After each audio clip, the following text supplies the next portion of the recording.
everybody, welcome to a new series on my channel. Now, if you watched my review for 2025, I had said that there are some weeks that I just don't know what to film. My life isn't always crazy interesting, that I have stuff to record and to upload.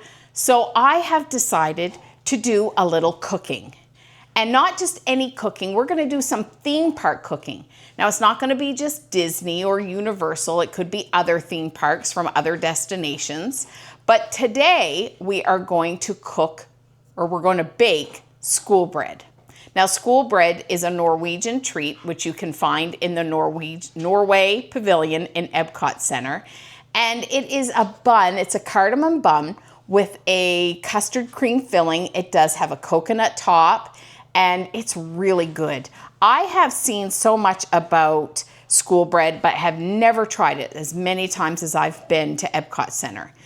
And this last trip back in January, I tried it for the first time, and it was so good. So let's go along and make some school bread. So to make school bread, the first thing we're gonna make is the pastry cream, because that has to sit in the fridge and set up. So to make our pastry cream, we're gonna take 3 large egg yolks. We're gonna take 500 grams of sugar, a pinch of salt, 25 grams of cornstarch, and a teaspoon of vanilla, and we're gonna mix that together. If you hear some noise in the background, that is because the German Shorthairs are in the living room. They got some new bones, and so they're having their treats while we make ours. Okay, so the first thing I'm going to do is I'm going to add my egg, my 3 large egg yolks. Okay, just a minute. I'm gonna go get a spatula. Okay, I got a spatula. We're gonna try to get all of that egg yolk out. I watch this baker. I see him on Facebook on Reels a lot, and he always says, you pay for it all, so use it all. So I'm gonna scrape out that as best as I can.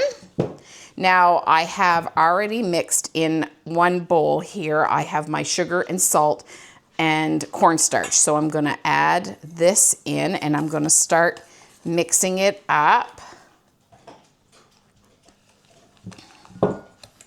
Get that a mix, and I'm going to add 1 teaspoon of vanilla extract. So we'll add that now.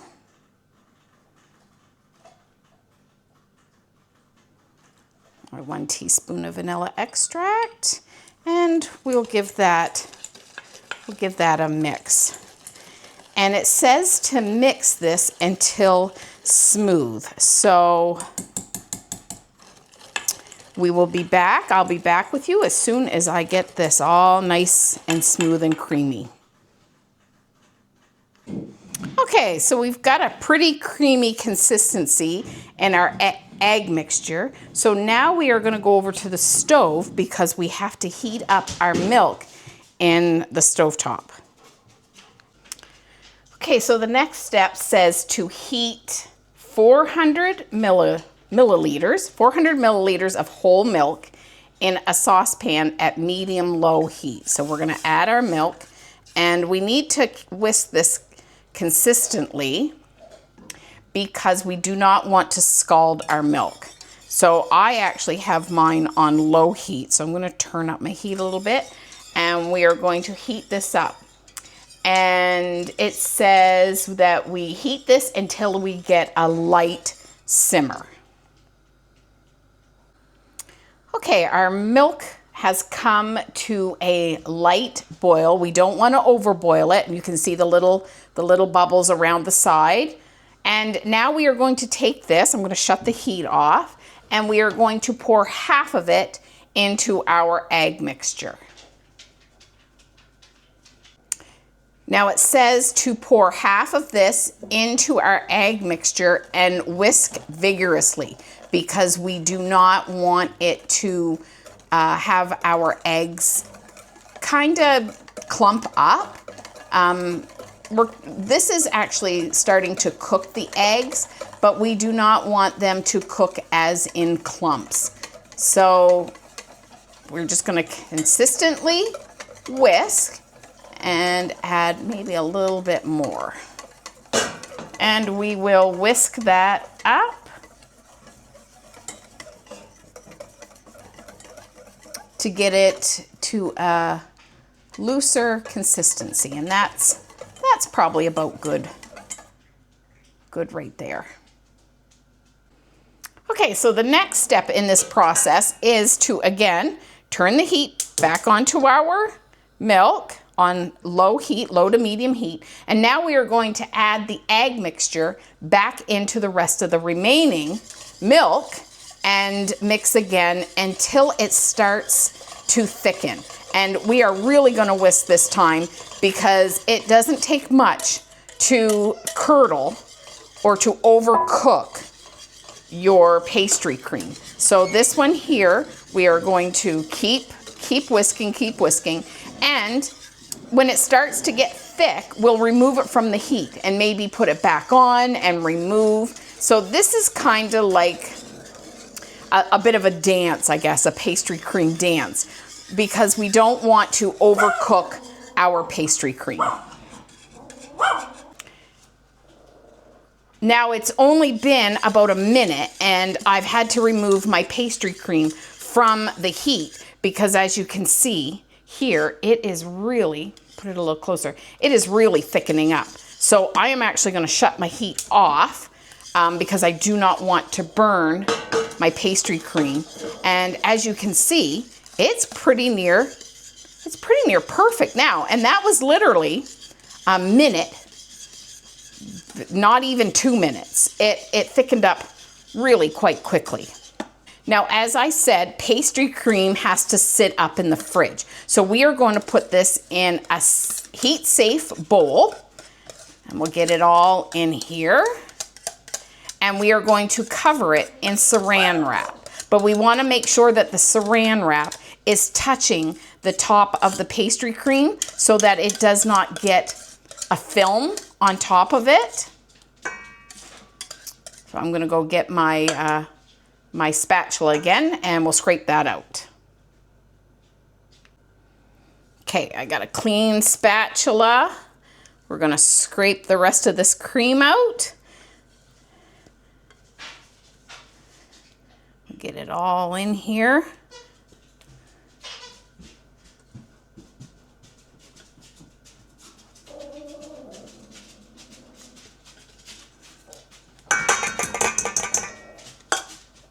Okay, so there is our pastry cream. Okay, now we are going to take this plastic wrap, and like I said, we want the plastic wrap to touch the top of our cream because we don't want any kind of film on top of our cream. So there we go, and now we're gonna put it in the fridge while we make our dough. Now this should set in the fridge for at least 1 or 2 hours, but it's usually done by the time we're done making the dough and having it all ready for the pastry cream.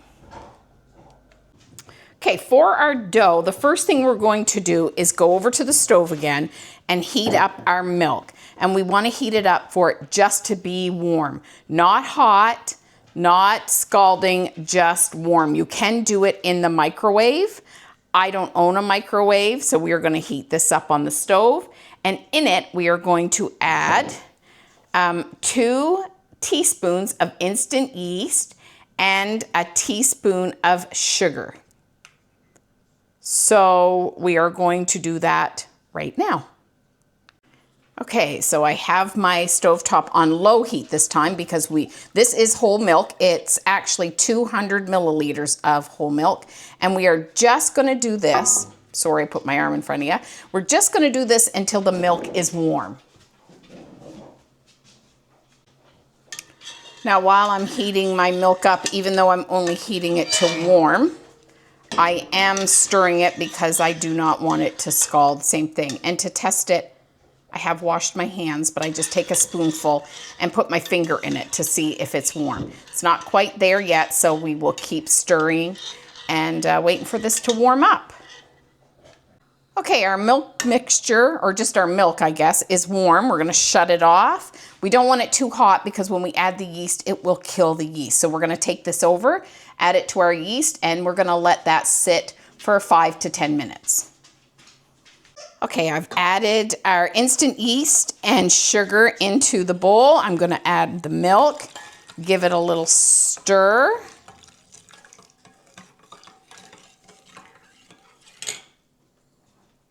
It's a good temperature, it's just warm.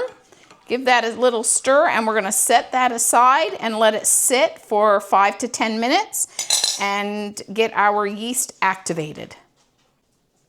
Now I'm gonna use my KitchenAid stand mixer, but if you don't have one, you can use your hands, you can use a wooden spoon, whatever you have to make this. Okay, so while we wait for our yeast to activate, we are going to do our dry ingredients. So we are going to add our salt, the remaining sugar. So I didn't tell you this before, but in total it is 1.5 tablespoons of sugar. And in that 1.5 tablespoons of sugar, we take out 1 teaspoon and add it for the yeast. And then the rest I have in here. So in here I have the remaining sugar, I have salt, and I have cardamom. So we're gonna add this into the bowl. So in that I'm gonna add my egg and let that mix up. And it calls for 1 egg. Okay, so I'm going to add my 1 egg in here and we're gonna turn this on and let that start mixing.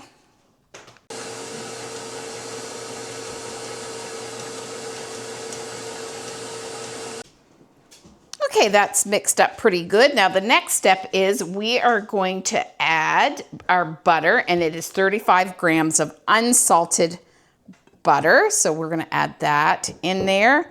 And then we add the flour, but we're gonna add the flour slowly because we don't want a big mess and we want it to incorporate quite well. And we're only gonna add probably a cup of flour, and then we will add our yeast mixture. In total, it says that we need 375 grams of flour. We're gonna add about a cup and then we'll add our yeast. Okay, we're gonna add our yeast mixture. As you can see, it's cut really nice and frothy. So we're gonna add that into our mixer. Okay, so we've added all of our flour. It's on a low speed, and we're gonna just put it up a little bit and let that knead for just a couple of minutes. We don't want to over knead it because we don't want to overwork the gluten. But we're gonna let that knead for just a few minutes in the bowl. Okay, our dough is all done kneading. Now we are going to take a clean dishcloth, cover it over, and let it sit and rise for 45 minutes to an hour. And during that time period, it should rise to be about double in size. Okay, so while we wait for that to rise, we're gonna clean up our mess because we have quite a sink full of dishes. So I will come back in about 45 minutes to an hour and we'll check and see how our dough is doing. It has been about an hour, so let's check on our dough and see if it has doubled in size.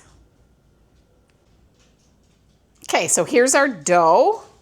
Take the cloth off and yeah, it's about doubled in size. Now I'm gonna try to make about 9 rolls with this recipe, and I want them pretty close to the same size. So I am going to weigh my ball of dough and then figure out how much each dough ball should weigh if I'm making 9.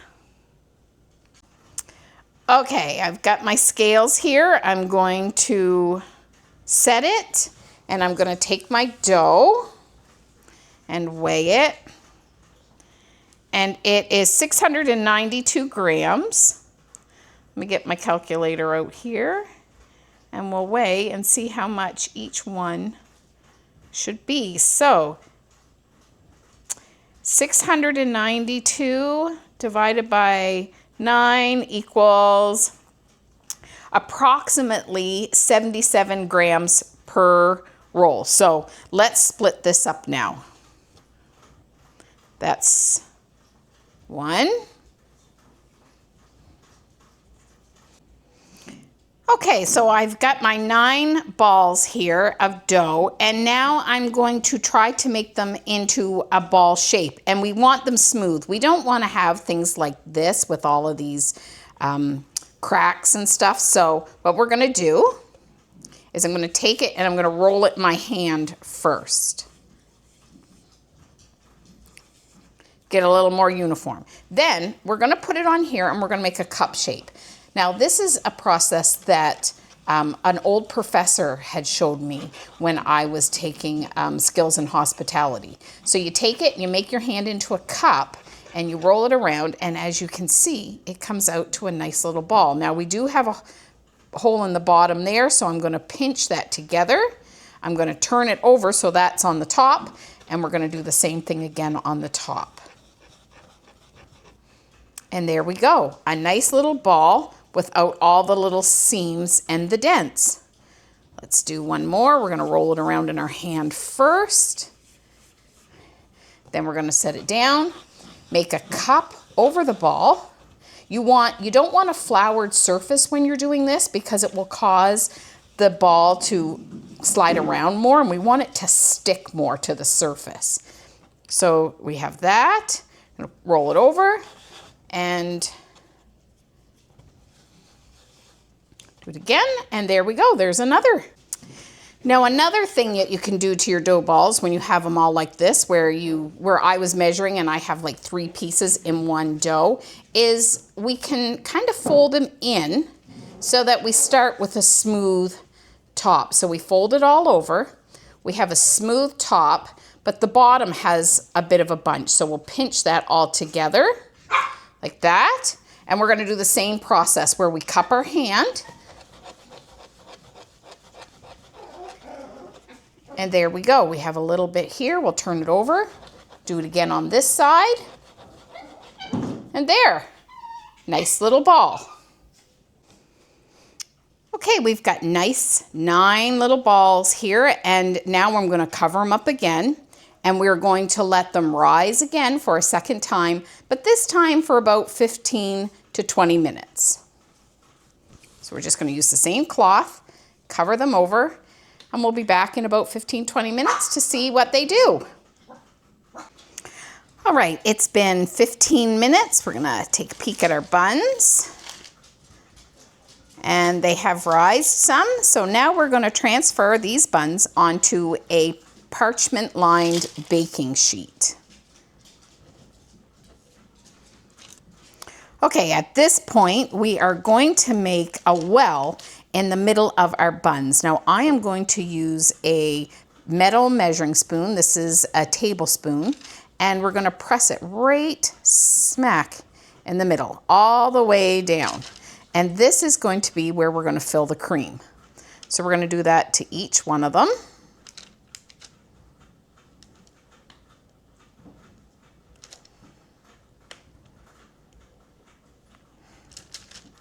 I'm going to go around and do it again,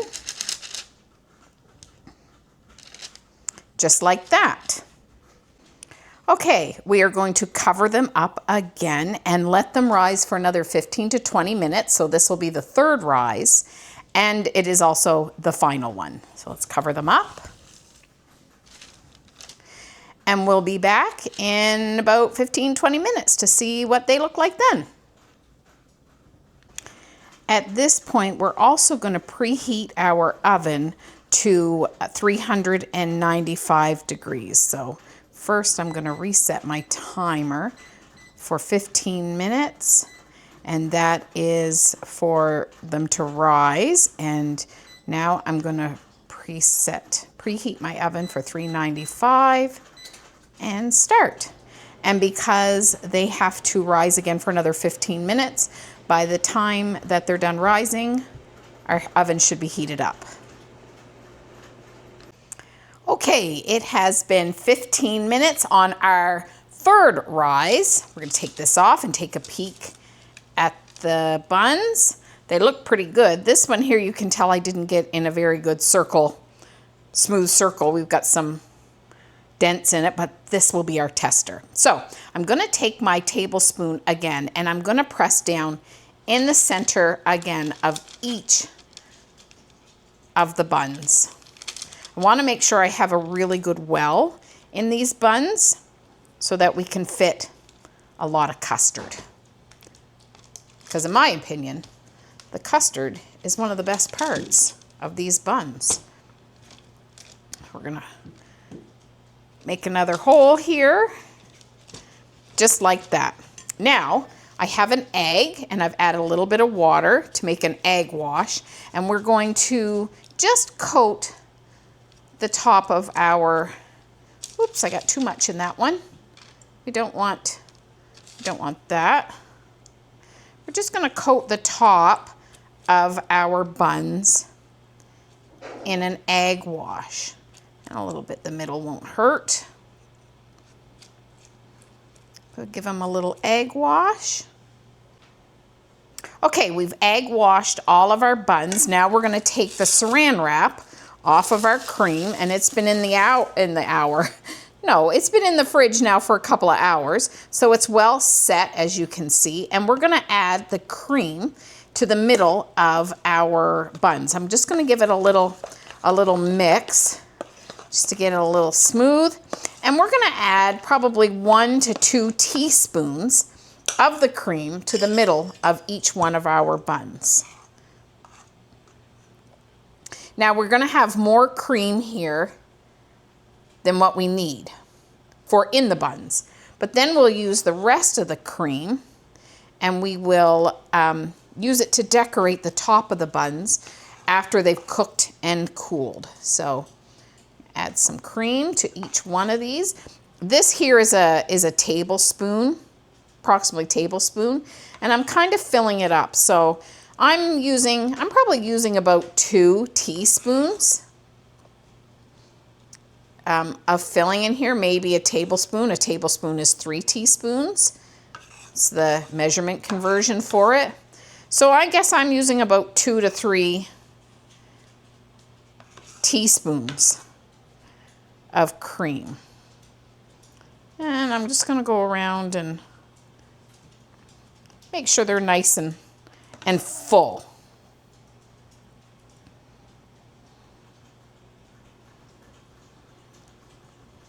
And there we go. Okay, so there are our buns with the pastry cream inside them.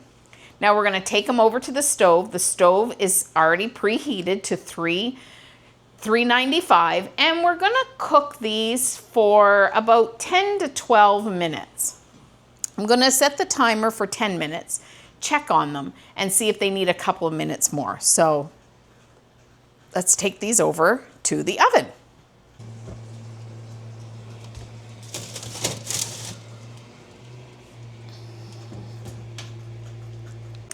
Now, while we cook our buns, we are going to toast our coconut.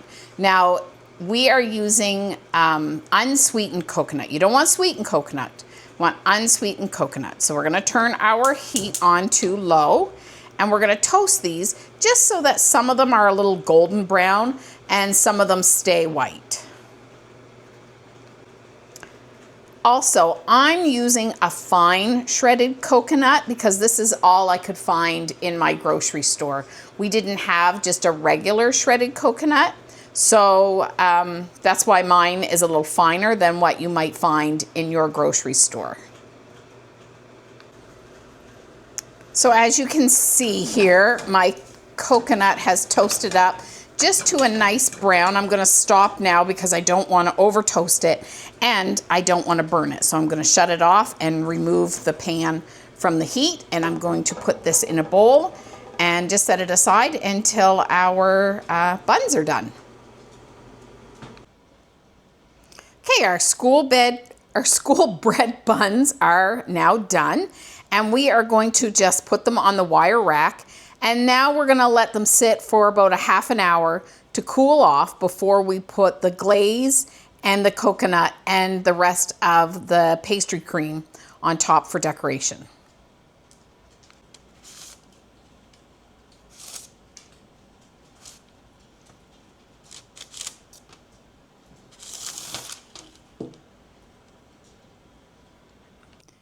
Okay, so it's been a half an hour. Our buns are cool, and we are now going to make the glaze that we use to put on top of the buns, and then that is used to help stick the coconut onto the buns. To make the glaze, I am taking 1 cup of icing sugar, and I am going to add small, very small increments of water to it. So first I'm gonna start with a tablespoon of water, mix it up, and see what the consistency is of that. Okay, so here is our 1 cup of icing sugar. I have my tablespoon. This is the same tablespoon I used to poke the holes down in the buns before they were cooked, and I'm just gonna add 1 at a time. I don't want it too runny, so it doesn't take a whole lot of water to make this glaze. We just want it enough to be able to put on the top. Now, as you can see, this is still quite thick. So I think the next time, excuse me,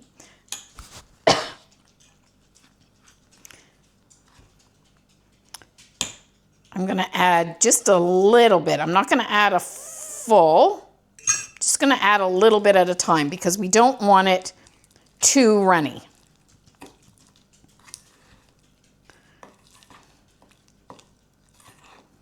Okay, I'm gonna add a little more.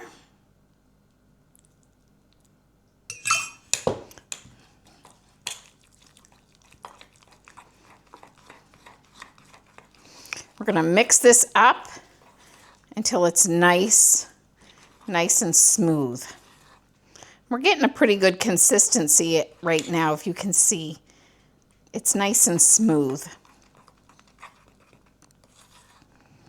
And that's probably where I want it, is at that consistency. So I probably put not quite 2 tablespoons of water, excuse me, in 1 cup of icing sugar. Now I'm gonna do this part over a tray because this can be quite messy. So we're gonna take a bun, we're gonna take our bun, and we're going to add some of our frosting or glaze. And this can be, like I said, it can be quite messy. We're just gonna put it around the side. We're not gonna put the glaze on the custard. We're just gonna put it around the side. Then we're gonna take our coconut and we're gonna just add some coconut around the side of our bun. And we want to make sure that we tap off any excess. And there is 1. So let's do another one. Okay, we have our bun here. We're going to add some glaze just around the side. We're going to try not to get any on the custard. Just kind of put that around like that. Then we're gonna take our coconut and we're gonna add quite a bit of coconut around the side. So we got it all covered. Then we're gonna tap off any excess coconut, just like that. There we go. And we're going to do the rest of them that way. Okay, so we have glazed and coconut all of our buns. Now we're going to do a little decoration. Now this part isn't necessary, it's just pretty. If you do not have a piping bag and a tip to do this part, you could even take your leftover pastry cream and just dollop it on the top. A nice big dollop. Or you can save it and have it with fruit or whatever you want the next day for breakfast. Now, unfortunately, all of my pastry bags I have recently thrown out because they were looking kind of dingy. So I just took a large Ziploc bag, put the rest of my pastry cream in it, and added a tip. So we'll see how this works. And I'm just going to make a design, a swirl design on the top of each one of my buns so that they look like the ones from Epcot Center. So each one is getting a swirly. Oh, sorry. My dogs are making it known that they are still here. And I'm almost out on that one. That one's not quite as pretty, but it's there. So there. All of our buns are now completed. Okay, our buns are completed. They actually turned out really good. Get this right in the camera. So I'm really happy with how these ones turned out. We're going to take the one, I can find it, because after we glazed it and coconutted everything, they all really pretty much look the same. So it doesn't matter if you kind of mess one up, because we had one that had kind of gone all wonky looking. They all pretty much look the same now. So we're gonna try one. So here's one here. And we're going to give this one a try. That is so good. So very good.